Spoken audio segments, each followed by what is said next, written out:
Salut, c'est Loïc. Je suis ravi de te retrouver pour cette vidéo numéro 2 de comment arrondir ses fins de mois et comment démarrer sa quête de l'indépendance financière. Donc je te rappelle que c'est une série que je fais spécialement pour les gens qui n'ont pas forcément de gros revenus et pour pouvoir commencer à comprendre comment on peut démarrer en fait finalement en partant de pas grand chose. Alors dans la vidéo numéro 1, je te parlais de tes dépenses. Là maintenant, dans cette vidéo numéro 2, je vais te parler de ce que tu peux faire pour commencer à gagner plus dès maintenant, des choses concrètes. Donc on voit tout ça dans cette vidéo. Je te laisse avec moi-même. À tout de suite.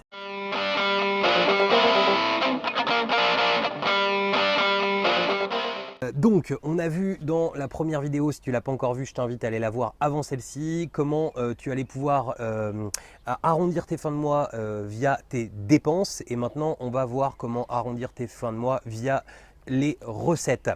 Si c'est pas encore fait, je t'invite à t'abonner à la chaîne. Tu as juste besoin de cliquer soit sur le lien qui apparaît en bas de la vidéo ou bien sur le lien sous la vidéo pour pouvoir t'abonner dès maintenant et rejoindre des centaines d'investisseurs qui l'ont déjà fait. Alors, dans cette vidéo, on parle d'une fois que tes comptes sont assainis, que peux-tu faire pour gagner plus? Parce que peut-être as-tu comme problématique le fait que même en assainissant tes comptes, tu te dis que tu pourras investir et devenir libre financièrement que dans 10 ou 20 ans. Et c'est pas le but de cette chaîne, c'est de pouvoir t'apporter des voies, des axes différents, des choses qui sont pas dans les mœurs et coutumes habituelles pour ça.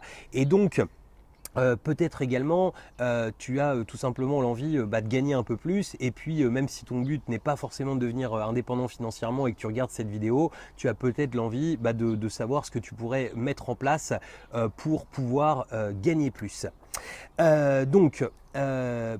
Moi, la première question que j'ai envie de te demander, c'est est-ce que tu es doué dans un domaine? Est-ce que tu as une passion? Est-ce que tu as un domaine peut-être par ton travail où tu te débrouilles? Parce que ça peut être le premier axe. C'est-à-dire que je prends une chose toute simple. Si tu es quelqu'un qui travaille dans le bâtiment, par exemple, tu as tout à fait la possibilité de pouvoir, à côté de ton travail, c'est totalement autorisé, prendre un numéro d'auto-entrepreneur et puis en plus de ton travail d'aller faire quelques petits chantiers supplémentaires, ce qui va te permettre de pouvoir te ramener de l'argent. Donc ça, c'est quelque chose qui marche super bien. J'ai un ami à moi qui est plombier, qui fait ça. Ça lui permet en fait de pouvoir être déclaré, de faire les choses dans les règles et de pouvoir sacrément s'arrondir ses fins de mois avec ses week-ends. Peut-être par contre que tu n'es pas doué dans un domaine en particulier et moi j'ai une chose que j'ai fait, c'est comme ça que j'ai commencé à gagner de l'argent en plus de mon travail. Pourtant j'avais un travail qui rémunérait pas trop mal, mais comme j'avais l'envie d'acquérir une indépendance relativement rapide, j'ai été pendant un moment vraiment à fond pour trouver des biais qui me permettent de gagner de l'argent. Et la première chose que j'ai fait, c'est que étant à l'époque un acheteur sacrément compulsif, j'ai acheté plein de choses qui ne me servaient plus rapidement. Et j'ai commencé par lister toutes ces choses qui ne me servaient plus et par les vendre en fait, tout simplement. Alors tu vas me dire, oui c'est facile, c'est la brocante, ça je peux le faire tous les ans, super facile. Non, le but c'est d'optimiser quand même, c'est-à-dire que tu as des sites comme eBay, Price Minister, etc. sur lesquels il y a des produits qui se vendent plus cher. Moi, en faisant ça, je vais te dire, j'ai tellement poussé le concept loin que j'ai fini au bout d'1 an et demi vendeur pro sur eBay. C'est-à-dire que tout simplement, j'ai commencé par vendre mes affaires, j'ai vu qu'il y avait une vraie demande là-dessus et je me suis mis à en vendre. Au bout d'un moment, j'avais plus d'affaires. Qu'est-ce que j'ai fait? Je suis parti tous les dimanches matins, j'allais en foire à tout, je tapais dedans, je me réveillais tôt et j'allais acheter tout ce qui se vendait sur eBay. C'est-à-dire que tu croises, tu sais, tout un tas de chineurs, etc. qui viennent acheter des choses le dimanche matin, toi tu peux faire ça aussi hyper facilement. Il y a une technique toute simple que je vais te révéler dans cette vidéo. Tu prends les ventes terminées d'eBay par catégorie ou bien sinon tu vas voir dans Price Minister et tu as toujours les prix auxquels se vendent ou se sont vendus les produits et ça te permet de pouvoir lister un petit peu tout ce qui fonctionne bien et le fait de vendre tes affaires d'abord, ça va te permettre de voir que finalement il y a des objets pour lesquels tu aurais eu l'impression que ça valait rien et qui en fait valent beaucoup plus d'argent que tu imagines. Et d'une autre manière, ça va te permettre, sinon, une fois que tu auras utilisé tes objets, déjà d'avoir une base d'objets que tu connais, qui se vendent, que tu peux racheter facilement pour pouvoir les revendre. Et du coup, en faisant ça, tu vas pouvoir monter en puissance. Moi, je sais que je suis monté très fort en puissance à ce moment-là, puisque en général, je faisais entre 100 et 120 colis par semaine au bout d'un an et demi. Alors, j'ai stoppé depuis cette activité. Pourquoi? Tout simplement parce que ça n'allait pas avec mon état d'esprit du business que j'ai envie de monter. C'est-à-dire que mon état d'esprit de business que je monte maintenant, c'est des business qui sont peu monopolisateurs de temps, c'est-à-dire tout du moins que mon temps soit pas indexé sur l'argent que je gagne. Alors ça l'était déjà un petit peu vrai sur eBay, sauf que ça t'obligeait pendant au moins 6 mois de l'année, la pleine période des foires à tout, etc., à se lever tous les dimanches matins à 4 heures. Et comme je suis quelqu'un qui aime bien vivre à la fois le week-end et à la fois la semaine relativement tranquillement, même si je suis très travailleur, j'avais l'impression au bout d'un certain moment d'être un petit peu esclave de ça.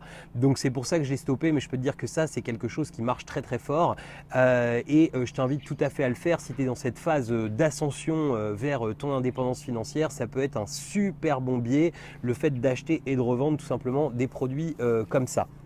Alors, il y a par ça quelque chose d'intéressant et je vais t'en parler à la fin de la vidéo, le fait d'acheter et de revendre comme ça.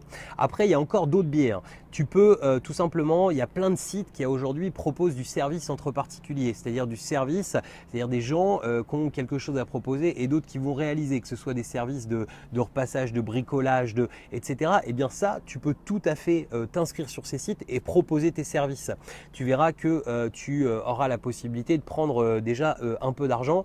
Et de toute façon, si on veut devenir libre financièrement, je pense que tu as bien compris l'état d'esprit de cette chaîne. C'est pas de dire que tout est beau, tout est rose, tout est magique. Il y a un moment, si on ne gagne pas assez, il faut créer un revenu supplémentaire. Et ça, c'est une bonne manière de créer un revenu supplémentaire. Alors, ce qu'il faut bien se dire quand tu vas faire ça, c'est que ce n'est pas une fin en soi. C'est-à-dire que c'est une transition. C'est un moment où tu travailles un petit peu plus que les autres, un peu plus que la moyenne, que tu fais un peu plus de choses avec une vraie motivation, un vrai objectif derrière qui est d'acquérir ton indépendance financière, c'est-à-dire d'acquérir de l'argent pour pouvoir investir et que cet investissement fasse que tu aies des rentes qui rentrent par la suite dans ton budget mensuel, dans tes revenus mensuels. Alors, il y a plein de sites qui proposent ça. Si tu as envie, tu m'envoies un petit message privé sur Facebook. Je te filerai les sites qui marchent le mieux pour ça. Mais sincèrement, t'hésites pas, tu tapes sur Google service entre particuliers. Tu verras qu'il y en a énormément. Je dirais que c'est le boom du moment. Après, il y a aussi d'autres gens. Il y a une personne qui me parlait, qui m'expliquait en message privé là, sur Facebook qu'actuellement, il faisait Deliveroo en plus. Alors, c'est vrai que les montants de rémunération ne sont pas énormes sur Deliveroo, mais c'est une manière à nouveau de pouvoir t'émanciper financièrement. Lui, c'était sa technique, il faisait ça 2 soirs par semaine et le dimanche et ça lui permettait de gagner plus. Et par contre, tout l'argent qu'il gagne avec ça, il le dépense aucunement, il le met de côté pour pouvoir avoir son apport pour son premier investissement immobilier. Il compte faire du saisonnier, il a raison, c'est quelqu'un qui est en train de passer à l'action et ça, c'est super important. Alors, ce qui est important vraiment à comprendre, c'est que de toute façon, quoi que tu mettes en place, c'est-à-dire que là, je t'ai donné quelques biais, mais il y en a d'autres. C'est-à-dire que tu peux aussi bien créer une activité Internet. C'est-à-dire que tu peux commencer, je sais pas, si par exemple, tu as une passion dans la pêche, tu peux commencer à te créer une chaîne YouTube sur la pêche ou un site de vente en ligne sur la pêche. Il y a plein d'autres possibilités aussi pour pouvoir gagner de l'argent. Moi, je t'ai donné les plus simples et les plus accessibles pour pouvoir, je veux dire, générer tout de suite et pas dans 2 mois, dans 3 mois, dans 6 mois, le temps que tout monte en puissance. Mais en tout cas, tout ce que je t'ai cité dans la vidéo fonctionne. Si tu as d'autres techniques, d'autres choses que toi tu mets en place pour pouvoir être plus indépendant financièrement, ou bien si tout simplement tu es déjà en train de commencer à investir et que tu es passé à l'action, en tout cas, n'hésite pas à me le mettre dans les commentaires. Dis-moi que tu es passé à l'action, ça me fera super plaisir de le savoir. Et puis, si tu as aimé la vidéo, je te laisse me mettre le petit pouce bleu. Et si tu as détesté cette vidéo, je te laisse me mettre le pouce rouge. Et je te remets comme d'habitude dans l'écran de fin le guide de l'investissement immobilier qui te permettra en fait de pouvoir avoir le bon état d'esprit pour commencer à investir. Voilà, je te dis à très bientôt pour une nouvelle vidéo. Ciao!